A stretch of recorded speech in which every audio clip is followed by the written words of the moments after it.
কুষ্টিয়া শহরের প্রাণকেন্দ্রে অবস্থিত থানাপাড়া, আমলাপাড়া ও চর এলাকায় প্রায় 20,000 মানুষের বসবাস। এসব এলাকায় দিনরাত চলছে গাঁজা, মদ, ফেনসিডিল, ইয়াবা সহ যে কোনো ধরনের মাদকদ্রব্য বিক্রয় ও সেবন।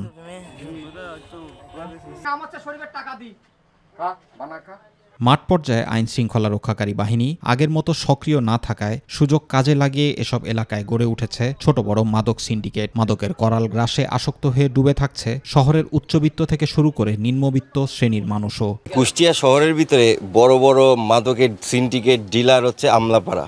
আমরা প্রকাশ্যে চোখে দেখি না, আমাদের মসজিদে ঢুকি, মসজিদে বাড়াই, প্রকাশ্যে বিক্রি হয়। এটা এখনকার প্রজন্ম তো নষ্ট হয়ে গেছে। এই মাসুম বাচ্চার পরও তো এর এফেক্ট পড়বে না। মাদকাসক্ত হয়ে উঠছে উঠতি বয়সী যুব সমাজ, স্কুল কলেজ পড়ুয়া ছাত্র, ব্যবসায়ী, শ্রমিক, রাজনৈতিক দলের নেতাকর্মী সহ বিভিন্ন শ্রেণী পেশার মানুষ। ফলে শহর জুড়ে আশঙ্কাজনক হারে বাড়ছে মাদক সেবীর সংখ্যা। জানা যায় একসময় রাজনৈতিক ছত্রছায়ায় বেড়ে ওঠা মাদক ব্যবসায়ীরা খোলস পাল্টে দিব্যি চালাচ্ছেন কারবার। পুলিশ প্রশাসন যদি যারা থাকেন তারা যদি একটু জনগণের পক্ষে কাজ করে, রাষ্ট্রের পক্ষে কাজ করে, তাহলে আমার মনে হয় যে সমাজ থেকে মাদক উচ্ছেদ হবে ইনশাল্লাহ। মাদক সেবন এবং বেচা বিক্রি বাড়ার সাথে বেড়েছে কিশোর গ্যাংয়ের দৌরাত্ম্য। অহরহ ঘটছে চুরির ঘটনা। থানায় গিয়েও প্রতিকার পাচ্ছেন না সাধারণ মানুষ। মাদকের ছোবল থেকে যুব সমাজকে রক্ষায় জরুরি যৌথ বাহিনীর অভিযান জোরদার করার দাবি সচেতন মহলের। প্রশাসনের লোকজন তারা তাদেরকে সাপোর্ট দেয়, তা না হলে তারা এদিক থেকে মাদক বিক্রি করছে, কেউ ধরাই দিচ্ছে, আবার অন্য দিক থেকে বেরিয়ে আসছে।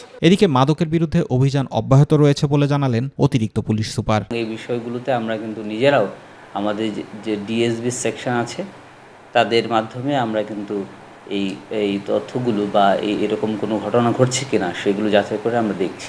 জুবার রহমান, মাই টিভি নিউজ।